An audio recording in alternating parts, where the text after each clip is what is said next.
Welcome to the Incoming Tide podcast. In this edition, Don talks to Bally Philp of the Scottish Creel Fishermen's Federation about his views of Scotland's inshore fisheries. But first, let's go back nearly 20 years and 12 years to parts of an interview given by Alistair Sinclair, one of the pioneers and first coordinator of the Scottish Creel Fishermen's Federation. So Alistair, what do you think the way ahead, Mike? I think the way ahead, and I've heard it muted by a trawlerman just in the past few weeks. You could have picked me up off the floor whenever he muted, that he thought the Clyde would make a great creel fishery. And if the Clyde was to become a creel fishery, the marine environment would benefit overnight. The fishermen would benefit overnight by increased catch of big prawn, which has a greater value to them on the markets. The whitefish stocks would come back if it was a creel fishery. We would create all that economy that has been lost in the Clyde area. All the shops that were supported by fishermen visiting Largs, Millport, Girvan, Ayr, Troon. You can go down the Clyde and remember the days whenever all the hire boats were there. You'll not find a hire boat in the Clyde now. I think Tony Vass is the last one. And you'd have been talking about hundreds of hire boats 20 years ago. Hundreds of hire boats 20 years ago. Supporting an economy in all these wee seaside towns that have to let signs on top of the shops. They've turned it's all part of the tapestry. It's brought these little towns down to their knees as well, you know. Because there's a phenomenal amount of people come up here. I know for a fact there's guys come fishing to do a day's rod fishing, and they'll bring the wives. And whilst the guys are doing the rod fishing, the wives will go away do some shopping in Oban or Kilthead or Inverary and make a day of it. And that's money coming into the local economy. If there's no fish to do that, all that money coming into the economy is lost, as it has been in the Clyde area. All that could come back. Tell us what's been going on in the last half dozen years. Well, since you were last here, Howard, nothing much has changed on the ground. The loch has been further degraded, and the prawn stocks in the upper loch here have dwindled to the point where it might not be viable to fish in maybe a year or two's time. We'll just need to see how this year goes. There has been talk of new management regimes through IFGs and IFMAC, etc. But it seems to be that government like to dangle the carrot but never actually give you the prize. It's nice to be speaking with Marine Scotland officials all the way to the top with Richard Lockhead, the Cabinet Secretary. And whilst the soundings or the sound bites are all very nice, they're not grasping the nettle and creating a proper and meaningful change that will support generations in years to come. It's a sad testament to the people that actually manage the fisheries at the present time, that it takes private individuals to come up with the right notion, the right idea, the right regulating order with a view to securing a future for the Clyde. The 3 mile limit would ideally be what I would look for, or even a total closure of the Clyde to mobile activity. And that way the Clyde could become a research and demonstration model for other areas around the coastline of Scotland. I'm quite sure it could be used in that principle as a model that could be set up across the world. And welcome to the latest Incoming Tide podcast. Today we have been very, very lucky to have Bally along from the Scottish Creel Fishers. Yeah, Scottish Creel Fishermen's Federation. Bally's going to introduce himself and tell us your background, Bally. I've been coordinator of the Scottish Creel Fishermen's Federation for the last 2 years. I'm still fishing. I've been fishing for most of my adult life. I've tried quite a lot of different types of fishing, so I've been trawling, dredging, suction dredging, creeling, and I've not dived much myself, but I've worked with scallop divers quite a lot. And in the last couple of years, I've been working as a representative for my local community as a fishing association for the Northwest Responsible Fishermen's Association on Skye. And then when Alistair Sinclair retired as the chair of the coordinator of the Scottish Creel Fishermen's Federation, I took over his job. Okay. And it's been a bit of a baptism of fire, but I'm kind of now slowly but surely getting the hang of sort of trying to run an organisation. Trying to do that and be a fisherman at the same time has been quite difficult. So I'm probably downsizing my fishing boat. I tell a lie, I am downsizing my fishing boat. I bought a smaller fishing boat more recently. Okay. And although it's not, the mission isn't complete until I sell the big one. And then I'll probably be a bit more of a part-time fisherman and a full-time coordinator for the Scottish Creel Fishermen's Federation. Brilliant. Because it takes an enormous amount of time to run an organisation, any organisation, doesn't it? Especially. Yeah, and to be honest with you, I have no background in running organisations. So my background is in fisheries, and I'm very vocal about fisheries management and critique fisheries management a lot. I think that's what gave me the qualification that brought me into coordinating the Scottish Creel Fishermen's Federation. But I must admit, it's been a steep learning curve running an organisation. Recently, we've just got a grant to take on staff. So soon we're going to be three-person team. Fantastic. And I mean, we are a bigger team anyway because we have a lot of contributors, a lot of volunteers. But the problem with volunteers, I mean, it's great that they're being gracious with their time, but you can't depend on them. You can't demand their time. And so I'm looking forward to working with a team of staff where we're all getting paid. Brilliant. And hopefully the Scottish Creel Fishermen's Federation is going to become a bit more of a force to be reckoned with in future years. Fantastic. So can we ask you a few questions? Yes, of course. Why do you feel that low-impact fishing is the best fit for Scotland's inshore waters? And what are the low-impact fisheries methods in Scotland? I think that the low-impact argument for inshore almost makes itself, but we can sort of forget some maybe moral and ethical arguments for a second, and we can just go to legal and policy situations. So there is a law in the UK that says that we must promote the use of more selective fishing gear that has a lower impact on the environment. In fact, the words are, we must prioritise fishing opportunity on the basis of social, economic and environmental outcomes. Now, the small-scale, low-impact fishing fleet can't fish offshore. We can only fish inshore. So if we have to prioritise that fleet, then the only place to prioritise them is in the inshore. And in answer to the question, well, what is that fleet? Generally speaking, it's the smaller boats, and usually boats work in static gear. The problem is there is no actual definition of low impact, and this is one of the hurdles that we struggle with in fisheries management. It's a sort of matrix, so lower impact is generally burning less fuel, creating more jobs or revenue from less fish or from less impacts that the fishing has. And in Scotland, for the most part, that's the creel sector and the hand dive scallop sector, and to a lesser extent, the jigging and hand line sector, which we see for the likes of mackerel, and to a smaller extent for whitefish. Those are for sure at one end of the spectrum. And so small scale and low impact, as I say, they're not clearly defined, but generally speaking, the small scale boats are owner occupied. They fish at the same harbour every day. They fish within 24 hours. They don't stay at sea long. And they're highly dependent on a geographical location and the health of that geographical location. So this combination of small scale, low impact boats, not only are we legally and policy, for legal and policy reasons, obliged to prioritise their access to fishing opportunity, but also from a more sort of social, ethical and moral perspective, those are the boats that are supplying the local jobs. They bring the revenues back into the local community, and ultimately they are so highly dependent on the ecology of their local waters that they have a huge vested interest in sustainably fishing them. And I think that's, those are all of the reasons why the small scale fleet should be getting preferential access inshore. Low impact is the word, isn't it? Are we talking about low impact on the seabed, or are we talking about low impact in the stocks, or? It's all of these things. So I mean, again, there is no definition of sustainable and low impact that's easy. So there's a spectrum, and so you have more sustainable. So for example, it can be sustainable from the point of view of the stock, but then there's still the non-target species, the bycatch, the seabed disturbance, but then there's still the fuel, and then there's still the life cycle carbon, from producing the boat through to packaging and freezing. And so if you try to measure sustainability in all those metrics, there's very few things that we do as a species that are actually truly sustainable.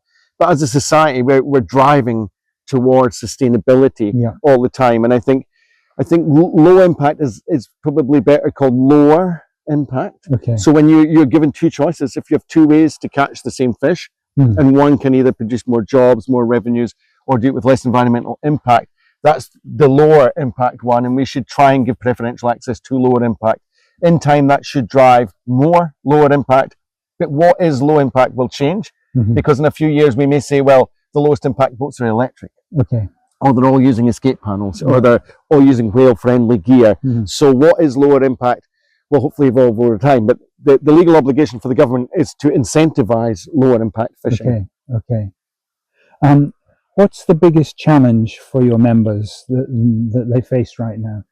Ooh, one. I mean, there's a lot, and there's there's a lot of challenges for the whole fishing industry, not just the members of the Creel Federation, but I would say uniquely for the Creel guys, the mismanagement of our seas. I mean, there's just so many things on that list, from we're having to compete with industrial fishing methods for access to fishing opportunity, to subsidies and grants disproportionately going to the larger, more industrial fisheries and aquaculture sectors, the degraded environment. Almost all of these things are symptoms of poor fisheries management. So the biggest challenge we have in Scotland within the inshore Creel sector is the lack of competence in the management of our fisheries.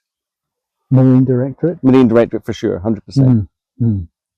Well, it starts from the top, doesn't it? Yes, I mean, ultimately, fishermen get the blame a lot for the way fishing is managed, but fishers rarely have much input. Sometimes they say we do co-management in that they will have a conversation with us, but generally they ignore whatever we say anyway. It's a tick box, isn't it? Yes, and so I think it's fair to say that the buck stops at the Marine Directorate, and the track record is pretty poor.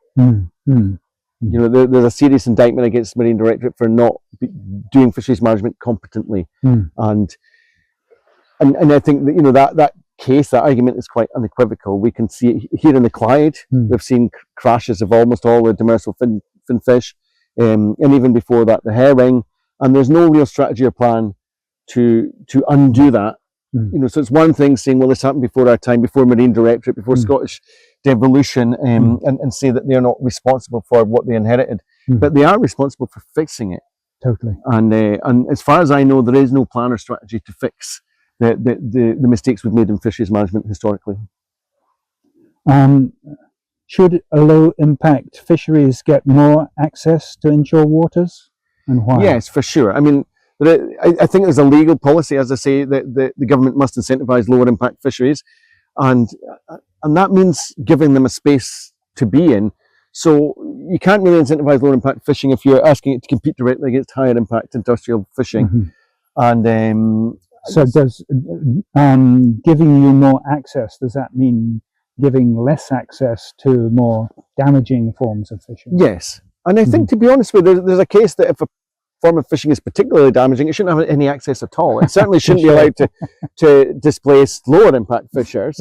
But it's arguable that much of our fishing activity, it's questionable whether or not it's even legally tenable. And for example, the Open Seas took the Scottish Government to court for allowing dredging on priority marine features, and they won that argument. The government shouldn't be issuing licenses to scallop dredge on merle and sea pens, and I'll try to think of the species that might be affected by dredging more. So it's going to be things like merle, fireworks and enemies, flame shells, seagrass even, and those kind of species the government has a duty to protect. And yet if you issue a carte blanche fishing license and you don't say these areas are ring fenced, you can't fish on them, then the government are essentially licensing the destruction of those habitats. And so, as I say, I think there are a lot of types of fishing activity or bits of fisheries management which are arguably illegal. I mean, Open Seas won their court case, but the government still hasn't changed anything. So the illegality is still ongoing. Sure.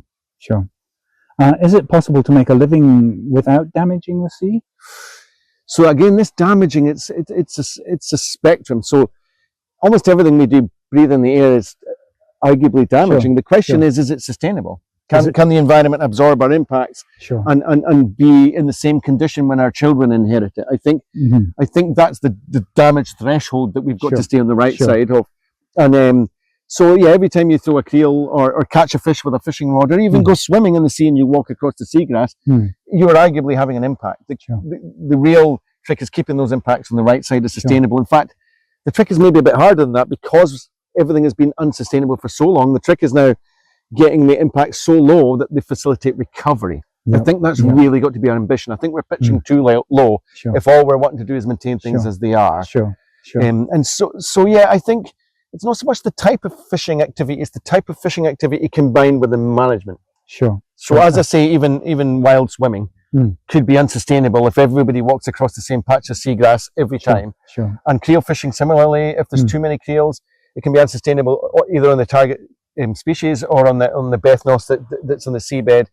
But some things are just so impactful, you've got to say to yourself, well, one, should it be allowed? Should it just be illegal to do that? And two, is there a better way of doing it? And one of the frustrations I have in fisheries management is that we have a whole range of really low impact fishing methods that could be sustainable, high employment, facilitate both the presence of a fishing industry and the recovery of the marine environment, and yet we allow them to be displaced by industrial fisheries, which are clearly across the other side of that threshold of destructive activity. And that really does get my goat. It's the difference between just harvesting the top 20% of the stock and taking the 80% of the stock and leaving 20%. Or even worse, removing the ecosystem that stock needs in order to flourish and thrive, so that 20% can never recover. Not without the recovery of all of the other things that facilitate the life cycle that these species have. I mean, for example, you can take some species down to 20%. I'm not advocating this. And they would recover well if the marine environment was flourishing. But if you've removed their food source or their habitat or the niches that they need at a certain stage in their life cycle, then even when you remove the pressure, often those species don't bounce back properly because the whole system has been degraded. And we see that so much in our marine environment now.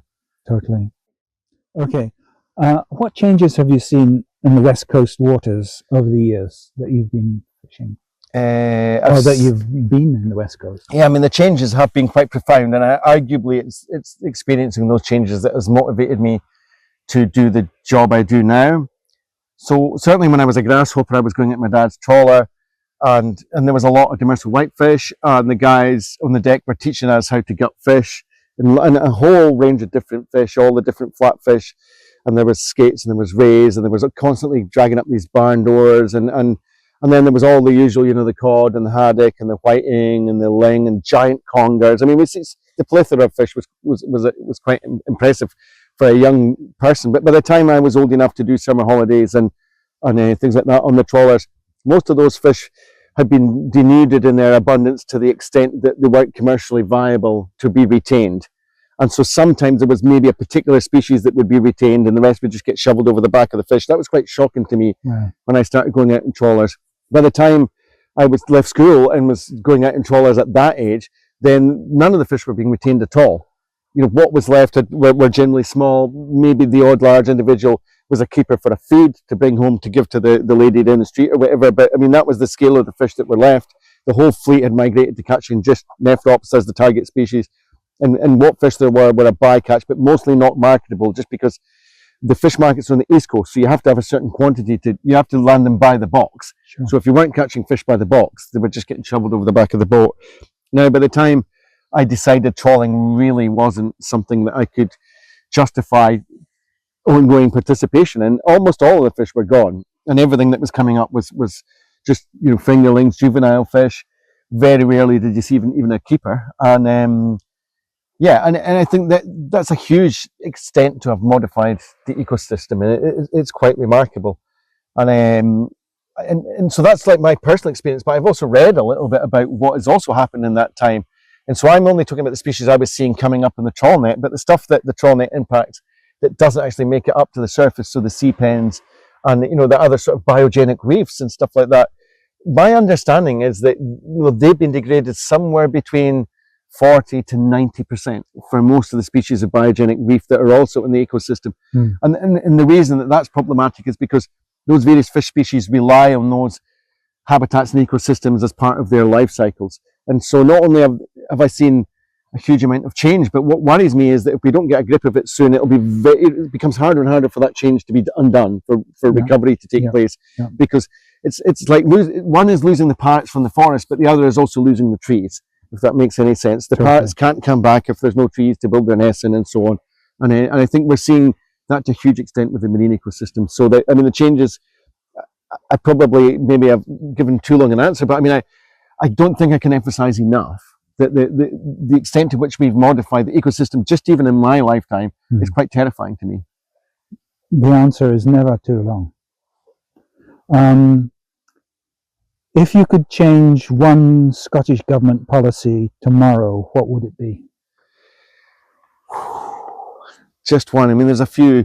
I mean, if we want to keep it real simple, just, you know, we need to phase mobile gear out from the inshore waters of Scotland. We really need to.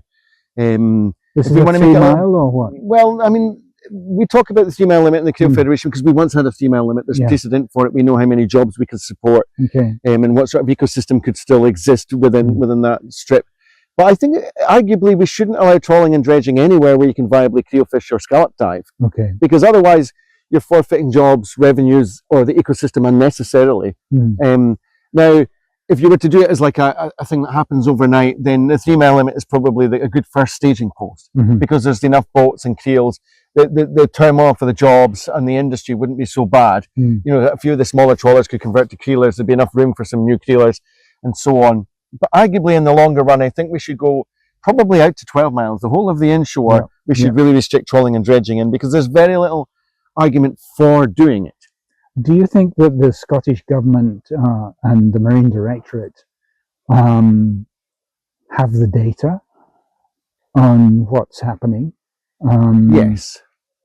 Are they, I mean, they're just working on landings, and I mean the landings are quite clear. I mean, some people make, you know, spurious arguments that the only reason landings have declined is because quotas have restricted the landings and so on, or because trawl gear has become so hyper selective they no longer catch fish. I mean, it's I'm trying to not swear here, but it's not true. The selectivity of trawl gear may have improved quite dramatically, but nowhere near dramatic enough to account for the declines in fish landings, and the lack of quota is based on independent analysis of the abundance of the fish. So if there's no quota, it's because there's no fish. You can't have this catch-22 argument where they're saying we just don't land them because there's no quota. It's like, well, there's no quota because there's no fish. And you know, trawlers are capable of catching vast quantities of fish even with the most selective gear that we have. And so if they're not catching fish, or if they're not landing fish, one of two things is happening. Either the fish aren't there, or they're dumping the fish back dead. Either way you look at it, the trawling is problematic. Sure. Some critics say that even low-impact fishing can harm the ecosystem if not managed well. Yes. How do you respond to that? I think that's 100% true, and I think everything has to be managed well, whether it's angling, wild swimming, creel fishing, trawling, dredging. I mean, you could have sustainable dynamite fishing. You just couldn't employ very many people doing it. And you know, for it to be sustainable, you'd have to only be allowed to do it in any given place once in 100 years. So, you know, the objective of fisheries management is to supply the best return to society. So how many jobs can you support? How much food can you provide? How much of that can you do while still ensuring that your children get to inherit what's legitimately theirs? I think that's the objective of fisheries management. It's not to extract as much as we can in as short a time as we can. It's not to extract it unsustainably. And it's not to do it in a way which diminishes the jobs or the revenues that our communities can derive from that resource. So if it was done properly, I don't think there would ever be a case for trawling and dredging. It's like a historical hang-up. It evolved this way before we had competent fisheries management, but we know exactly what's happened to the sea. I mean, it's interesting that fisheries is one of the few industries left on the planet where you don't have to write a ecological impact assessment before you're allowed to do it. And the reason is because if you did have to, you just wouldn't allow it. There's no way that somebody would take a virgin piece of sea that's never been trawled in and say, well, I'm going to take this net, it's going to catch 70 to 80% of everything that's there in the ecosystem completely unselectively. It's going to modify the habitat quite egregiously. It's going to simplify the habitat. All the long-lived and fragile species will soon disappear, and all we're going to be left with is the scavenger species and the fast-growing species. And then ultimately the ecosystem will be degraded by 90 or more percent of its biomass. I mean, if I said that was my business plan, my business model, and this is what I'm proposing to do with your pristine piece of marine environment, nobody would allow it. We only allow it because it's a historical legacy and hang-up. Do you think that some parts of Scotland's inshore waters should be completely off limits to fishing? Oh, for sure, of course. So, I mean, the whole no-take zones, HPMA thing, it's a very controversial subject. And it's frustrating because there's obviously clear, sound, legitimate scientific arguments for having control areas where the ecosystem is relatively untouched. I mean, because it's all connected, you can't, even if you don't touch a piece, it's still impacted by what's going on all around it. Sure. But nevertheless, the problem I think we have with no-take zones and HPMAs and the likes is that fishing industry is already oversaturation. We already have more industry than there is resource. And so the idea that somebody comes along and says, we want to take away some more of your resource for good scientific reasons, doesn't fall well with industry, especially an industry that's struggling to pay their bills, pay their mortgages, keep their boats afloat, both literally and figuratively. It's a really hard sell. But nevertheless, there are plenty of places where the ecosystem is either so fragile. I mean, classic case in point are the serpulid reefs, or other arguments where, as I say, where there's spawning areas, or where we just want a control. So we just want to be able to say, this is what an environment would look like if we weren't hammering it and extracting certain species that we find commercially viable. So there are really good arguments for no-take zones. The trick is about implementation. So we have argued in the Scottish Creel Fishermen's Federation, in the event of, say, something like a 3-mile limit coming in, all of a sudden there would be a lack of effort proportional to the space that you had, and there's a one-time opportunity. At that point, you could leap in with 10, 20, 30% no-take zones, and you wouldn't put an extra nose out of joint. And so I think that that's the kind of way to do it. So it's not that no-take zones are a good or bad idea. It's like, how do you do it in such a way to not cost men's jobs?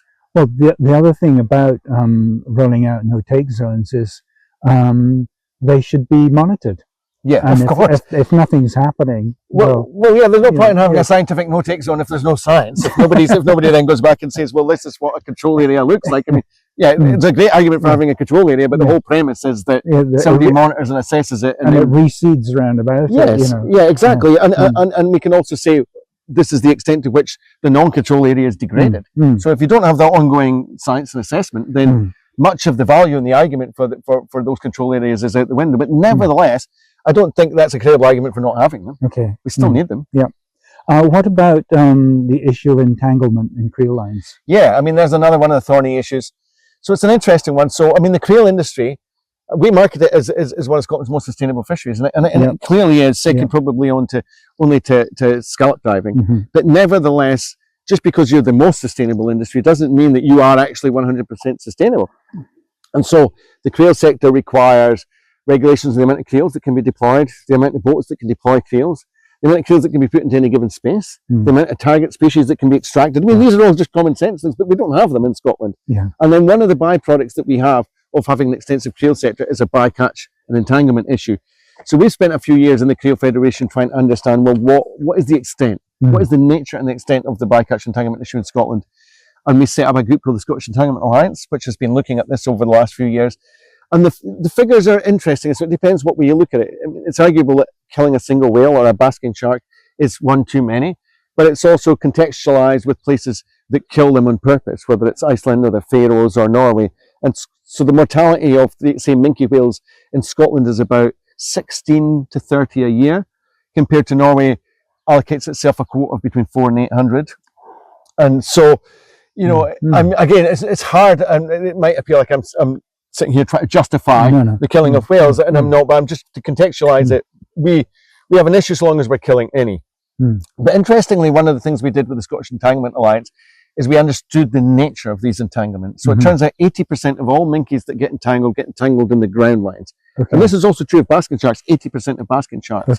And so the issue is that we use buoyant rope in our creel fisheries, and the creels sit in the seabed about 15 metres apart, and then this buoyant rope goes from one creel to the next, and it forms like an arch. And the tip of that arch can be between 3 and 5 metres off the seabed.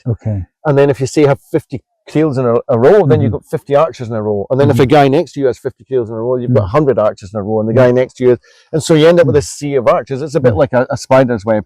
And that's where almost all the vast majority of entanglements take place. Curiously enough, the solution for that is eminently simple. It's just to use negatively buoyant rope. And as soon as the rope sits in the seabed, those arches cease to exist, and that mechanism for entanglement ceases to exist. We're currently working on a project to see how feasible it is for the creel industry in Scotland to transition to using negatively buoyant rope. And interestingly, we're finding that in the nephrop sector, where the majority of these entanglements are, that's where it works best, because they're fishing on muddy ground. The seabed isn't particularly snaggy. You tend to find as you go shallower and shallower into the crab sector, Some of the guys complain about it being a bit snaggy, and by the time you're into the lobster sector, a lot of these guys are saying it's not a practical option. Okay. Curiously, the lobster sector has the least entanglements of all the creel sectors. So interestingly, we're still of the opinion that we can reduce entanglements in Scotland by about 80% if we can transition the vast majority of the creel sector over to using negatively buoyant rope. And we're currently working on strategies as to how to both subsidise that and incentivise that. Brilliant. But we have a realistic ambition of reducing entanglements in Scotland's creel sector by about 80% over the next decade. How does Scotland compare to other places such as England, Scandinavia, Europe, and the USA? Yeah, I mean, that's a really good question, because I think to understand everything, we have to contextualise it. And so in England, we have a far better inshore fisheries management. They have a thing in England called IFCAs, Inshore Fisheries and Conservation Authorities. They have a jurisdiction, both a responsibility and an authority. So the responsibility is to manage fisheries and marine protected areas out to 6 nautical miles. And then they have the authority to make bylaws and regulations to manage that. And they've been eminently effective. So personally, I've just done a round of workshops in England with the Scottish Creel Fishermen's Federation, looking at small-scale low-impact fisheries in England. We did a big workshop in Poole and another one in Whitby. And those guys' biggest issue is that the IFCAs stop at 6 miles. They want the IFCAs to go out to 12 miles. 12, yeah. One of the guys showed me a really good picture of his plotter, and it showed the fishing effort around one of the Channel Islands. And it looks like a ring. So it's the plotter tracks of the various tours of the boats, and there's like a ring at 6 miles around the Channel Islands.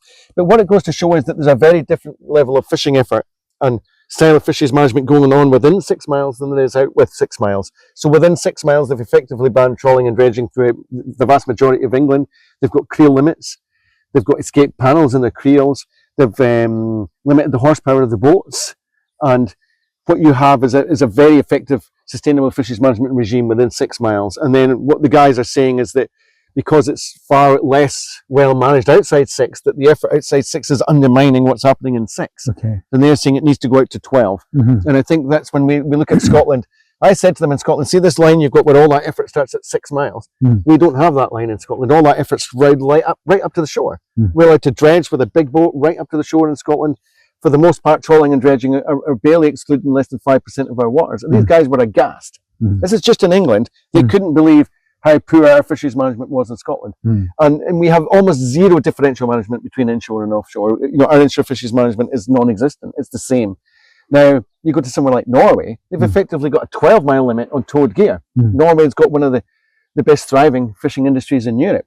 One of the biggest problems we have in the UK in the fishing industry is recruitment. Nobody wants to be a fisherman, no wonder.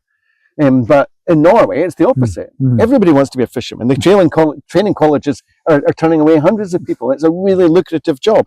And so if you get your fisheries management right, not only can you maintain and recover the ecosystem, but you can also have a thriving fishing industry. The two things are intrinsically connected. And I think in Scotland, what we've got is we've got a dying fishing industry because we've got a poorly managed ecosystem, or a poorly managed fishery, which is impacting on the ecosystem very negatively.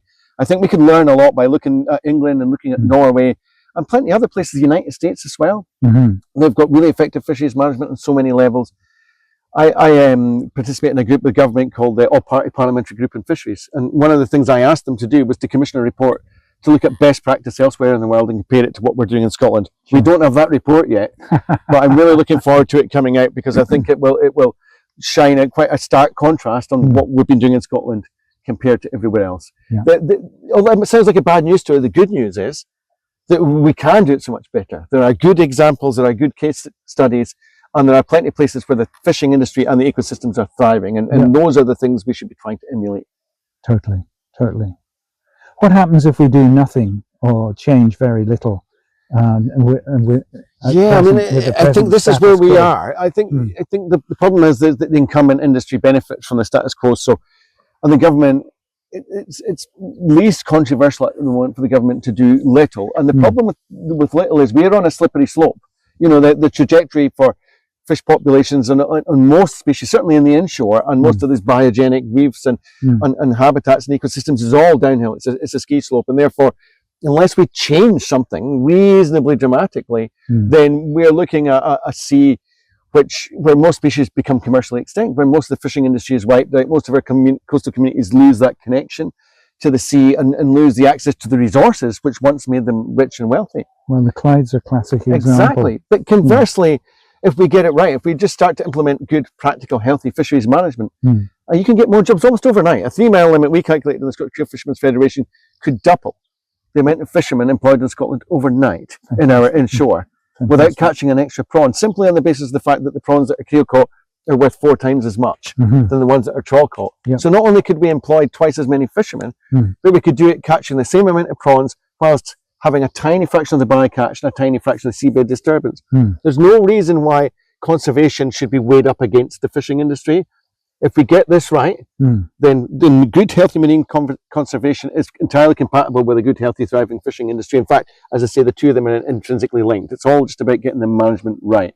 And I think if we get it right, we could have more jobs, we could have more fish, we could have thriving coastal communities, because it's not just the fishing industry here. It's the diving, it's the marine tourism, it's the marine recreation, it's the angling, there's so many other related things to the health of the marine ecosystem. In fact, it's even just people's mental health. You know, it's a struggle being in a world where people feel like it's all going down the tubes.